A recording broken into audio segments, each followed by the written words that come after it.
Good evening, everyone. Tonight, as the president is attended to at Walter Reed Hospital for the coronavirus, we are seeing what I would characterize as the worst of America on display.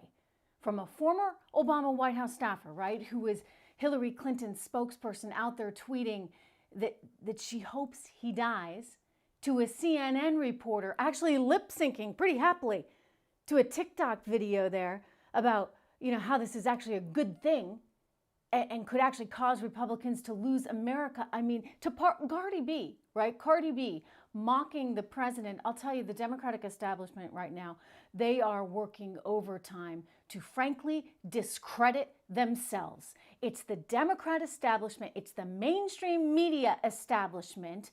The CNN reporter I told you about, Hollywood, Cardi B, they're all attempting to pile on at a time when I'll tell you, the president and our country is most vulnerable. He's 74 years old. He's at a higher risk. And yet what are they doing? They are so desperate to win this thing that they are willing to send our values, our human decency, our respect for one another, the values that we hold dear as Americans, right down the drain. And they're doing it for political gain. It is a scary time. And I hope you'll join me right now in saying a prayer for this president and his family.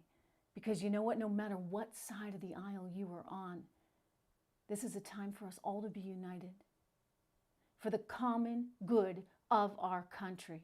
Good evening, everyone. I'm Trish Regan. This is the Trish Regan Show. I'm coming to you live from the Trish Intel Studio headquarters here, and this is a very sad day. On so many levels. Right? Hopefully he'll be fine. And a few days from now, we'll say, boy, that was tough. But I'll tell you, it's disgusting to me to see that kind of venom at a time like this. I want to welcome every single one of you here. It's great to have you. Julie Jordan, so good. Oh, you found me on YouTube. Good for you. You found me right here. I've been doing this each night and I'm kind of enjoying it because it's a great way to actually talk directly to all of you. Mac, I agree. God bless our president. And you know what? I would say that regardless of who the president was, because you know what? I am an American first. I am. And, the idea that these people would put politics before country, to me, is really unthinkable. And yet that is exactly what they are doing. Good evening, Jake. Good to see you there in Tennessee, the great state of Tennessee. And Mike, happy October to you. I know my daughter was going on about the harvest moon there the other night, just last night. She was really adamant that we all had to see it. I was like, no, you got to get to bed. Anyway, I'm looking at what's going on here today, what's transpiring. I got the news. I got the news at roughly 1 a.m. shortly after he had tweeted it. I saw it and was a little bit shocked. He's a strong man and he will fight this to the best of his ability. I hope, like I said, tomorrow he's out and everything's going to be fine. But listen, I mean, this is kind of serious stuff. And for them to kind of laugh at it or essentially say, well, he's getting what he deserves, again, they are too myopic. They are too buried within themselves. They are too selfish to understand the bigger picture here. The president tweeting out there just shortly after 1 a.m. that they had been diagnosed with COVID-19, that the test had come back in. He had been exposed to it as a result of a staffer having been exposed. His wife also tweeting. Both of them said, importantly, I thought this was a good message. They said, what, we'll get through it together. That togetherness is really something that we need to talk about. This is interesting. We're getting a message here from somebody in China. Many people in China love Trump. That's really interesting. And bad Santa, yeah, they're sick. I mean, it's a kind of a sick, disgusting thing to do. Julie Jordan, again, coming back saying it's disgusting what some people are saying. I mean, listen, at a time like this, you ought to be able to distance yourself, right, from the insanity of politics. I at least give Alyssa Milano credit last night. She said she wouldn't wish this on her worst enemy, which is a little bit of a dig, given that he's apparently her worst enemy. But, at least she was trying to keep it classy. too many of these people. I'm trying to find this tweet because this woman actually said that she hoped he died.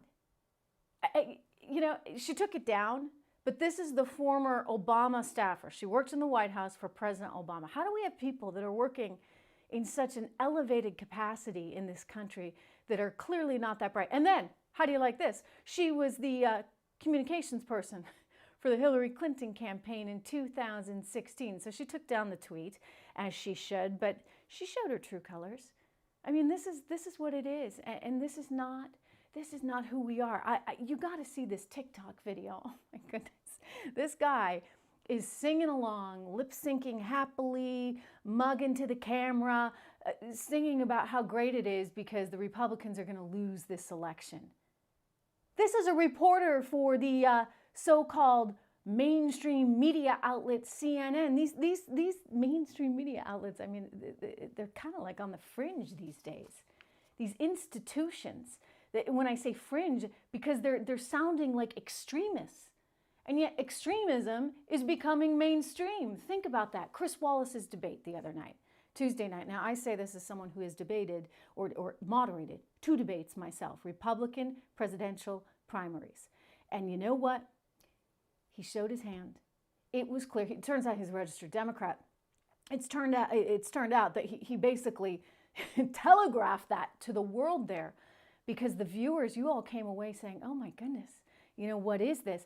Hi, Sherry, hello from New Jersey. It's good to see you there in New Jersey. Mike, you are no fan of CNN. I see that. Look, so-called mainstream media is really too much. It really is too much.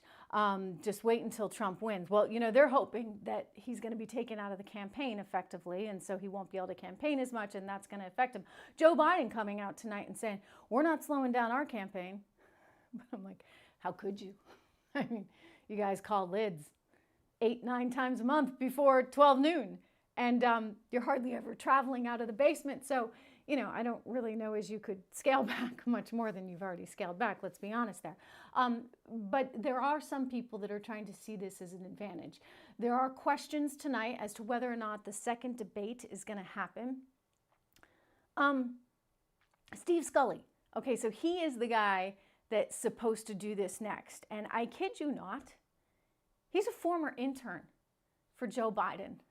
I mean, you had to pick the former intern from Joe Biden. I mean, first we got Chris Wallace, registered Democrat, who, by the way, this was great.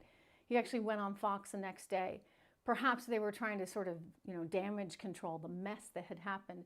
And he went on and he said, I'm really the one who was at the disadvantage here. That's not fair, effectively, what happened. It's Trump's fault. He's the victim. I guess, typical lefty. He's the victim. So Chris Wallace then went on to say, I had all these ingredients and I was putting them together and I was going to bake this perfect cake and the president stepped in it.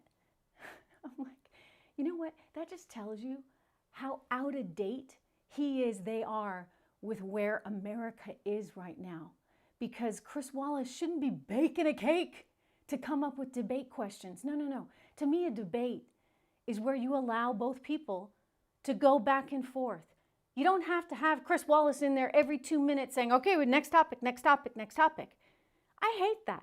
You know what? Because we, as viewers, need to be able to hear everything. I mean, we actually care about substance. The debate moderator only cares about getting himself in there so he can get on TV for a few more seconds. Good to have you all here.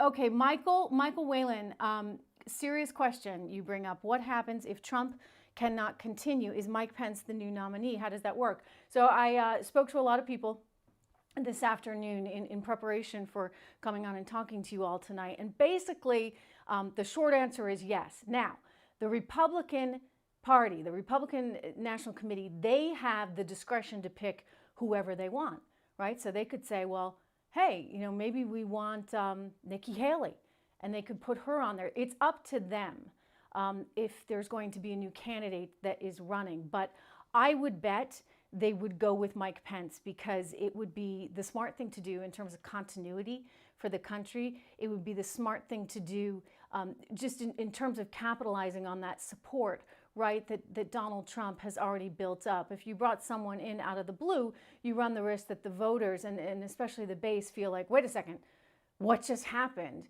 And then they feel demoralized. And so I think if they found themselves in a situation where the president was too sick to possibly continue, or, God forbid, anything worse, then they would most likely be looking to Mike Pence. They don't have to, but Mike Pence would be politically the smart choice, because he would have that support and he would have that goodwill, and America would be expecting that. But that's a very, very good question. Act One saying Fox is the new CNN. Look, I think that they probably are finding themselves in a challenging position, and there's a lot of cancel culture stuff going on out there. Hey, you're looking at it, right? I mean, I know quite well firsthand how tricky it can be if you dare to say anything that's not welcome, shall we say, by the left. And so they're dealing with all of that, and they're trying to balance that. And I suppose there's just not a ton of direction. To me, though, it doesn't even matter, right? They don't necessarily have to be sticking up for one thing or another. But when you put a moderator in that position, then that moderator should really be doing his best or her best, regardless of their political affiliations, regardless of their personal beliefs, to do the viewer a service, right? It's not about Chris Wallace. It's about the viewer. And when the viewer comes away saying, oh my gosh, what was that? He did a horrible job, and he kept scolding Trump, and he didn't let Trump talk, but he kept saving Joe Biden. He didn't, by the way, this was important, he did not hold Joe Biden accountable. And he needed to be held accountable for the packing of the court. I mean, that's a big, big deal. And to me, as a journalist, that should be like, you need an answer to that question, period. I would not have ever, ever, ever have let him go on without answering that basic question. As for the $3.5 million that allegedly went to his son, courtesy of a Russian oligarch's wife, well, he needed to answer that question too. You can't just say, no, it's not true. I mean, what do you mean it's not true? That's when your notes come in handy, right, buddy? You're actually supposed to have notes there where you're like, okay, no, but in fact, we have this, we have this, we have this. So how do you respond to it? But he didn't do that, because apparently he had his or his network's political biases. And again, you can say what you want. I don't even entirely have a problem with the political bias. I mean, I'll tell you one thing, my political bias is lower taxes, right? So when I was moderating the debates, I asked a lot about tax policy. I care about tax policy, and I have my sense of things, but I still was going to hold everybody to what they needed to answer the question to. So good to have you all here. The Fox is now on. Interesting. Yeah, I think there's other places that are certainly opening up. Jeff Hansen saying Wallace is too biased to host debates. Yeah, so now we've got the new guy who also has his own set of biases, right? An intern for Joe Biden. And again, I'm just like, guys, come on. There's such a thing as appearances. And when you have the appearance of a conflict of interest, Joe Biden's son, Hunter, great example of that, right? It's the appearance of a conflict of interest when you are the vice president in charge of Ukraine policy, and yet your son is getting out of the military after, the drug issue, and has no experience whatsoever in the energy industry, and then winds up collecting, upwards of $500,000 a year by sitting on the board of this Ukrainian energy company that, by the way, you're going to be influencing the policy on. Conflict of interest, right? So when you go to this next debate, the fact that they've chosen a guy who used to be Joe Biden's intern is what you would call a conflict of interest. Okay, now the election, let's go back to that. The president, I hope he's going to be fine.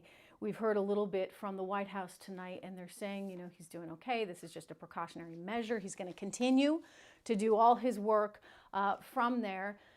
But, nonetheless, it's important that they consider all kinds of preparations in a just-in-case scenario. I mean, they have to do this anyway, right? I mean, this is sort of a regular thing as it is, because the sanctity of our U.S. government is really incredibly important. And so I do think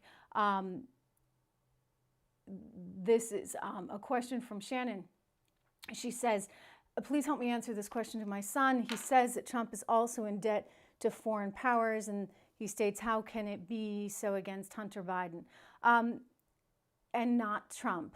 I don't know about the debt to, I think I mean, again, I have no idea, but one would think his portfolio of real estate would, given that it's international, have some international ties, and it's possible that the company has borrowed money from foreign powers. I wouldn't doubt that, but I don't think that that's unusual or that's highly skeptical. I think it's very, very different, though, when you talk about Hunter Biden, and you can tell your son this, when you talk about Hunter Biden versus Donald Trump and his family, because, let me state the obvious here, this is a business that was functioning, for years and years and years, long before Donald Trump was ever president. And in so many ways, I would rather have somebody in the Oval Office that has already made their money and has already succeeded in one line of work, because then when they come in, well then, they have those previous ties, and I wouldn't expect them to have to get rid of everything. I mean, you can't just sell his company, right, because he becomes president of the United States.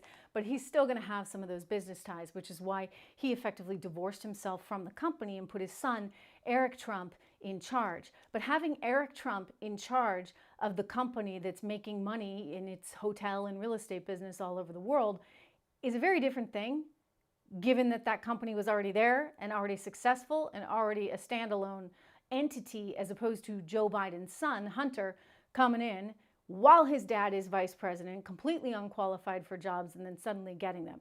That's a whole different ballgame, and I think that really speaks more to the conflict of interest. But you know what? Chris Wallace should have asked both of them this question the other night.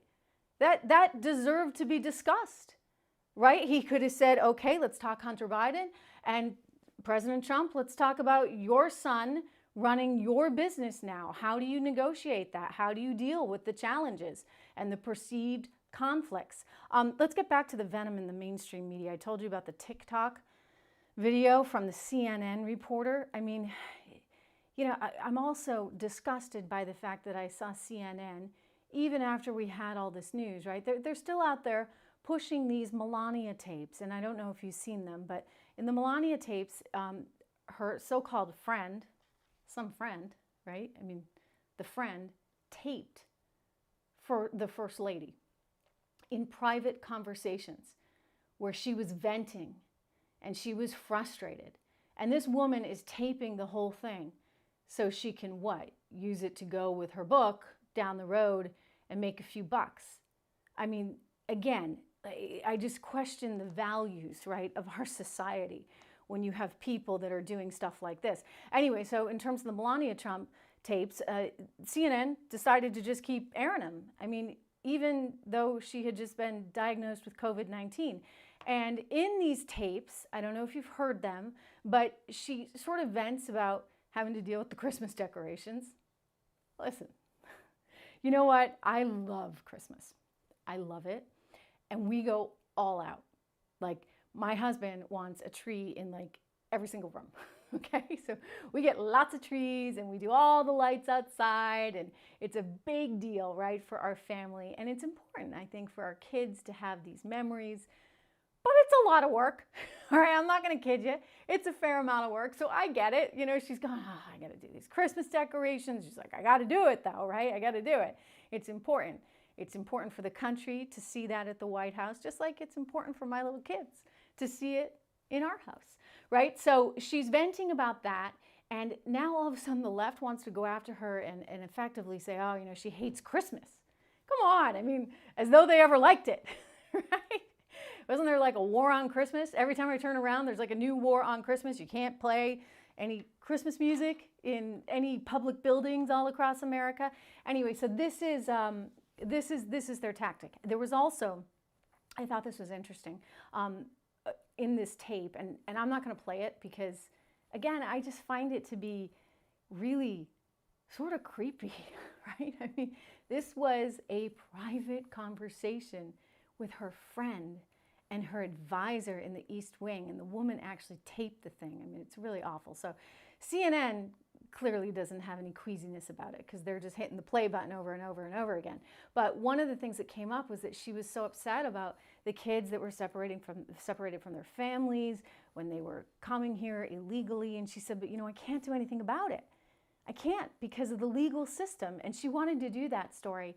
And she said the mainstream media would not go near her. The liberal media would not go near her. They didn't want to cover that story. And you can hear her frustration in her voice. And so this may have partly been the reason behind it. Remember that infamous jacket where she said, I don't really care, do you? So that also came out in the tapes. And she just wanted to have some fun, I guess, with the mainstream media, knowing that they wouldn't quite know what to make of it. And it's true, they didn't know quite what to make of it. Danny's saying Anthony Fauci is, of the CCP. Look, here's what I'm going to say, too, about Fauci. Let me get to that in a second. But Nathan's saying the left doesn't recognize that shame is the problem. Useful idiots will continue to be duped unabated by the media to keep those in power. It's absolutely corrupt. I mean, the corruption, I do think, is quite palatable. Seth Barron, my good friend Seth, saying Brooke Baldwin off air at CNN until after the election. Tapper filling in. Sound familiar?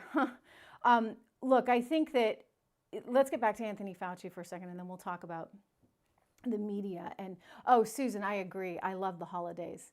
I love Merry Christmas. And it doesn't need to be Happy Holidays. You're right. It can be Merry Christmas. And, if you know somebody is of a different denomination, then you can say Happy Holidays to them. And, David, you like that jacket. Anyway, in terms of what's happening with China right now, look, Anthony Fauci is an epidemiologist, which means he has one view of the world, okay? And that's it. So if it's up to the epidemiologist, we're not going to get exposed to anything, right? Like, he does not want to take any risk at all. And the reality of the situation is you cannot look at it just through the prism of epidemiology. You have to think about the economy. You have to think about other health issues, including mental health. I mean, there's so many components. You really need like an army of people, like 20 of them, to sit down and really spell out everything. And I think the president had done that. And the president had listened to a lot of different factions to try and come up with, a strategy that would really work. Although I would take you back to this. We are set up the way we're set up so that states have individual choice, right? It's not like the federal government can come swooping in and say, okay, you're all shut down. I mean, Joe Biden apparently just learned this, right? Because remember how he told us over and over again he was going to have a national mask mandate? That was like his platform on stage at the Democratic National Committee. He even told a reporter in Pennsylvania just a few weeks prior that he would use an executive order to have a national mask mandate. And I'm sitting there going, wait a second, he does not understand the Constitution. He literally does not understand. No wonder he graduated last in his class. Or what was it, 9th or 10th from last in law school? He doesn't get it. Not a bright guy. So then eventually somebody said to him, hey, Joe, it's actually not constitutional. So now he's trying to change his tune. He's like, oh, I didn't really mean that. People were putting words in my mouth. No, buddy, you're the one who sat there on stage and told us that. You're the one that nodded your head and said, yes, executive order, to the reporter in Pennsylvania that was asking you about it. Don't try and change it. I just don't. I hate that because it's so duplicitous. I mean, just stand by what you're saying, okay? Own it. Don't say it unless you believe it. And check your facts ahead of time. You were a law scholar. I say that in quotations because clearly you weren't. David saying not politically savvy, Dr. Fauci. No, but again, he's got one view, right? Like he's not thinking about anything other than how do we make sure that coronavirus doesn't spread? And the only way to do that is to basically send everybody home and never allow them out of their houses again. And you know what? That's not going to work. And you look at what Sweden's doing. Sweden, interesting piece actually in the Financial Times the other day with the health minister of Sweden, who's taken a lot of criticism for what they've done. But he said, look, we're trying to approach this kind of holistically. We need to think about more, right, than just the virus itself. And so they want to keep their economy going. They want to keep kids in school. Let's talk about that kids in school thing. I mean, how outrageous is it that these kids are not getting access to education in some of the poorest, inner city communities in America, all run by the left, right? DC decides to open up the Friday after the election. I don't know what's so magical about that. They're planning on the Friday after the election. I mean, the height of flu season, right? Doesn't make any sense. Well, it does. We know what's going on here. And then Chicago saying they're shutting down, LA, all of these schools that can't operate, right? Because it's so dangerous out there. Well, the kids are really not that much at risk. If a child is diabetic or has other underlying conditions, or if that child has parents at home with underlying conditions, then I get it. Then figure out a way to make sure that that child is serviced. You know what I would do? I'd think about those school vouchers. So those kids actually have a choice. So they could get a tutor, or maybe their parents could stay home and tutor them. I mean, there's a myriad of things you could come up with, but you just don't blanket say, okay, we're shutting down all the schools, because those kids, the very ones that you're pretending you want to help, are the ones that are going to be the most disadvantaged. I mean, it's like these people can't think through scenarios at all. The kids are playing sports, though. Priorities. Yeah, you know, priorities, right? Fauci provided Wuhan labs with 3.7. I don't know about that, but to study, coronavirus, this is so wrong. Look, I think that we do have to get, I won't forget, you sound like my mom, Kurt. Not only did she call me the other day, she texted my husband to make sure that we were all getting our flu shots. I will make sure I get my flu shot, yes. But, you know, in terms of China, we have to understand that, you know, let me put it this way. Gordon Chang, if you know him, Gordon Chang is a very smart guy who has spent his career studying Asia, but primarily China. And his take on it is that because Xi Jinping knew that this was extremely contagious, and yet still allowed people to just disperse all throughout the world, he was deliberately trying to contaminate the world. And Gordon Chang says, you know, we need to hold him and them accountable because of it. And his feeling is Xi Jinping's looking at, you know, his Wuhan and saying, oh my gosh, I have these thousands of people that are struggling and we've got to build these hospitals. And so he kind of wanted everybody else to have to deal with the same kind of pain. Listen, I think that China is a big topic that we need to think long and hard about, because the reality is our country cannot continue on in a relationship with China where it's so one-sided, where they just lie and lie and lie, and we just sort of keep coming back for more. You know, the problem with all this is, and you know, you're talking to a red-blooded American capitalist here, but the problem sometimes with capitalism, and this is why you have government and you need government occasionally to intervene in ways that help the people, the problem with sort of pure capitalism in this stance is that all these CEOs, they're concerned about, you know, this year's bonus, and they're concerned about quarterly earnings, and they're concerned about their stock price. And how do you get quarterly earnings up? You grow sales, or you give the indication that you're about to grow sales. So consequently, they need to be in these big, huge markets in order to keep shareholders happy, in order for them to get their payouts. They don't care about what's going to happen 10 years from now. They're just in it for, you know, the 2, 3, 4 years that they're CEO, and, you know, that's that, right? They're not considering what happens to American jobs 25 years down the road. But I'll tell you who is considering what's happening to Chinese jobs, and that's China. They've got a very long-term plan. We've got very short-term plans. Politically, we have short-term plans, but also in terms of Wall Street, it's a very short-term. It's, you know, what have you done for me lately? What are earnings this quarter? And so consequently, you have companies that are just willing to give away the store. I mean, it doesn't even make sense. They're willing to give away their technology effectively in these forced transfers. Because why? Because they want access to that market. And then, you know, the reality is they keep going over there getting access to the market. They give away their technology. And all of a sudden, China's, you know, working steadily in the background to take that technology and then do it themselves. And they're going to wind up getting kicked out because China won't need them anymore. But they don't care, because you know what? They've moved on to the next company or the next job, or they've retired happily ever after on an island somewhere.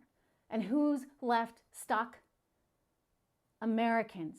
Middle-class Americans who have been so disadvantaged by the Democrats' economic policies. And let's take personality out of this, okay? You know, I get, you know, some people don't like the personality of Donald Trump. I am a policy wonk, so I'm just going to drill down into that. His policy and the Federal Reserve, I told you guys about this last night. They have a great report out this week. I encourage you to check it out. A terrific report that looks at income levels in America between 2016 and 2019 versus the previous 8 years or so. Whew, the discrepancy is massive, okay? So middle-class Americans and poor Americans did increasingly worse under the Obama-Biden administration. But guess what happened to those same groups of people between 2016 and 2019? 2020 isn't accounted for, and we know that's kind of a wash because of everything that's happened. We can get to that in a second because I do want to talk about unemployment, which was really, really good today. But nonetheless, you look at what's happened between those, you know, the beginning of the Trump administration, those first 3 years, and it's phenomenal. 9% income growth for poor Americans, I believe it was 6.7% growth for middle-class Americans. And we saw the reverse. I mean, they were declining. Incomes were declining during the Biden-Obama years. And Biden and Obama wanted us to just take it, right? To just deal with it. They somehow thought this was the new normal. They even actually referred to it. The administration kept calling it the new normal. Like, okay, these manufacturing jobs are not coming back. But the reality is, they just didn't have the right policies to get them back. And they kept just selling us effectively, right? Selling us overseas. And one other thing you got to keep in mind, you've got these billionaires. It's amazing to me how many extremely wealthy billionaires are in tight with the Democrat Party. And then you go back to that Federal Reserve report and you see they had a massive increase in their income during the Obama years, while the poor and the middle class were at a disadvantage. And so you see this theme going on here. The billionaires that pull the purse strings, right? They want to have all this business in China because it helps them in the near term. They don't really give two you-know-whats about the here and now and the future in the United States of America for the future of American workers. But you need a strong middle class if we are going to succeed economically as a nation. Consumer spending accounts for 2/3 of our overall economy. So without a strong middle class, I'm sorry, you got nothing. I've talked before about this hourglass economy. Hourglass may not be the perfect example, but it's something you should think about because you've got a lot on top, you got a lot on bottom. The people in the middle are the ones that are getting increasingly squeezed. That has started to change. Finally, in 2016, the president said it well. He said on the debate stage there, you know, all you had to do was turn on the lights. It was like just flipping on a light switch. And by that, he meant all you had to do was lower taxes and lessen regulation and, you know, encourage people and sort of get out of the way. And what do you know? You start to see those animal capitalist spirits be unleashed, and we saw success in our economy. Home sales, David, they are way up. I saw that. Yeah, no pharmaceutical commercials. Just me and you. You know, I like this medium because I was saying to one of my friends recently, I care so much about the truth, and I care about people hearing the truth, minus all that, you know, noise from institutions.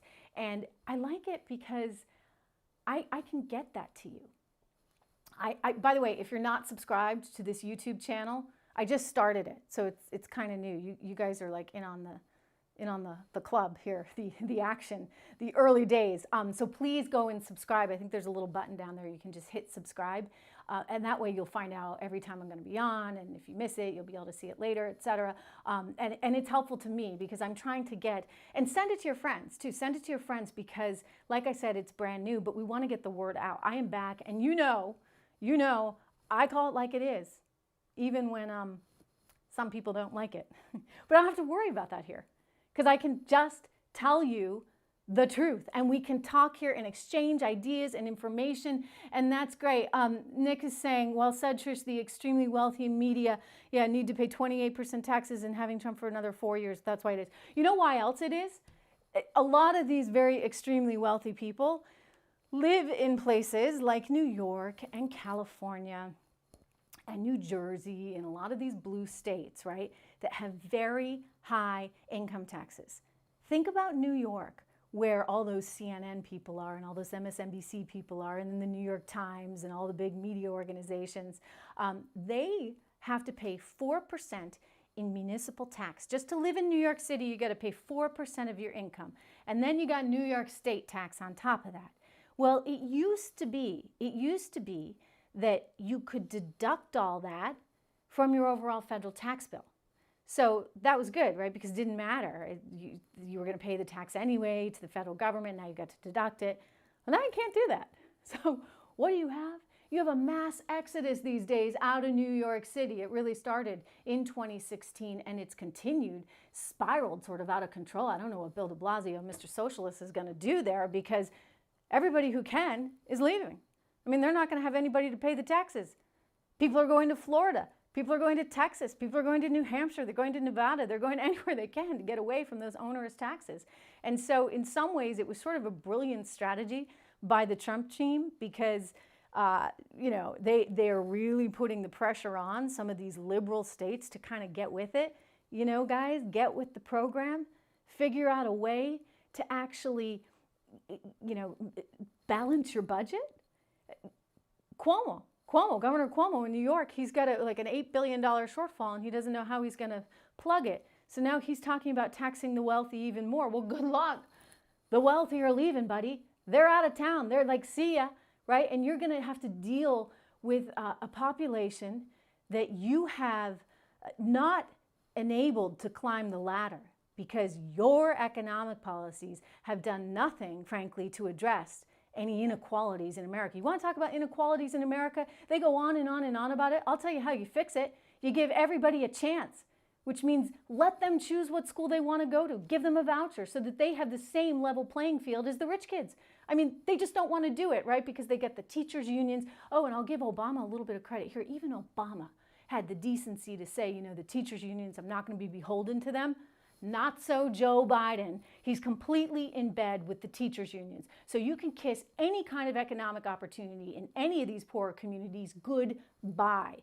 Patty William, you wish they'd stay put. South Carolina here. The wealthy, yeah, right, they're going to South Carolina, right? The wealthy are great at avoiding paying too much tax. Sure. Thank you. You know what? It's good to hear that because like I said, this is like the ground level. This is the new studio. I'm just getting used to everything. And you're saying that the audio is a little bit low. Hopefully you can turn it up on your computer just a bit, but we're going to address that. So thank you for pointing that out.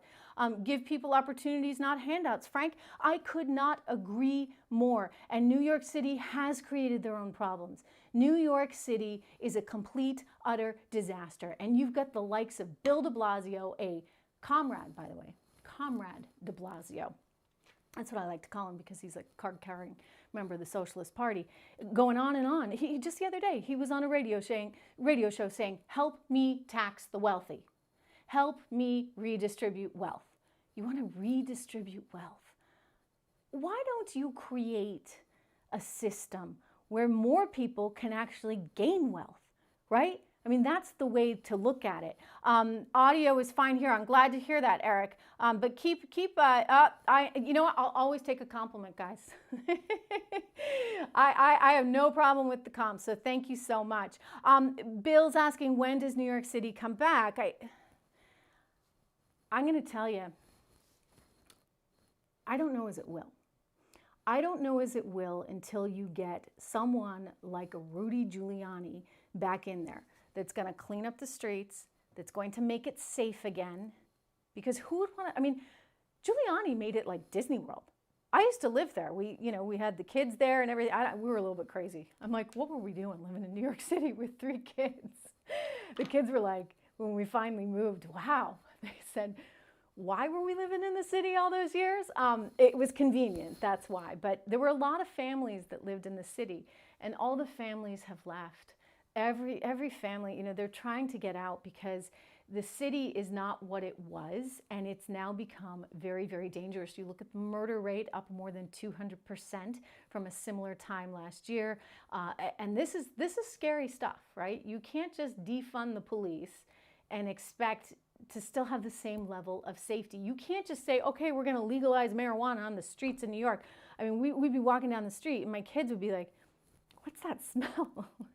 What's that skunk? I'm like, yeah, skunk in New York City. I mean, it's crazy. It's crazy. And this is all Bill de Blasio, okay? And so de Blasio has created this really unlivable environment. And he seems to be fine with it. You know, he'd be happy to get rid of all the wealthy. But I'm sorry, who's going to pay your tax bill? Okay, comrade?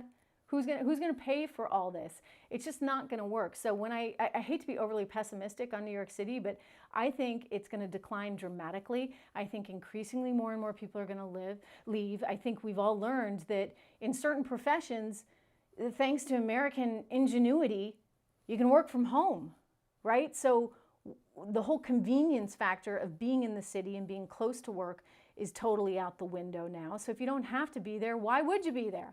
And so I don't know when New York City is going to come back. I think it's going to take a Giuliani type. They need to make it super safe and much more livable. And right now there's not the right political will to do that, because they voted in Comrade de Blasio and he's looking for his successor because he's coming up on term limits.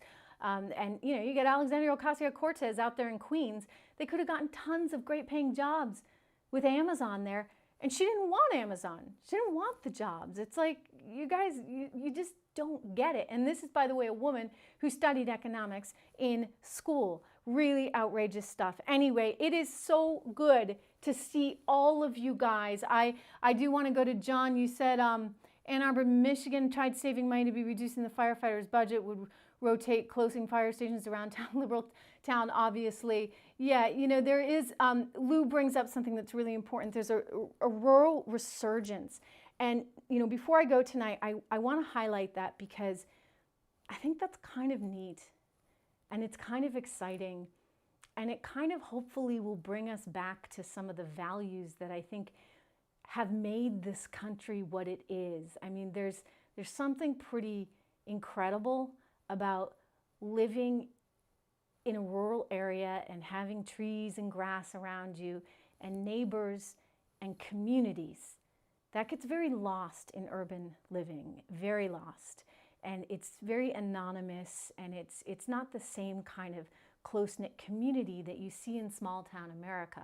I'm getting chills just thinking about this because I think it's really actually, I mean, as awful as this has all been, I think that one thing we can all sort of take away from it is an appreciation for what we're getting back to, which is being at home, being with our friends and our family and people that we love. And I think that it's fortunate for those that are going to be able to get out of these urban environments because they're going to be able to tap back into that in a really meaningful way. Again, please join me in saying a prayer for the president tonight and his family. Let's hope that by this time tomorrow, everything is going to be okay. Let's hope for him, but also for our country, that everything is okay.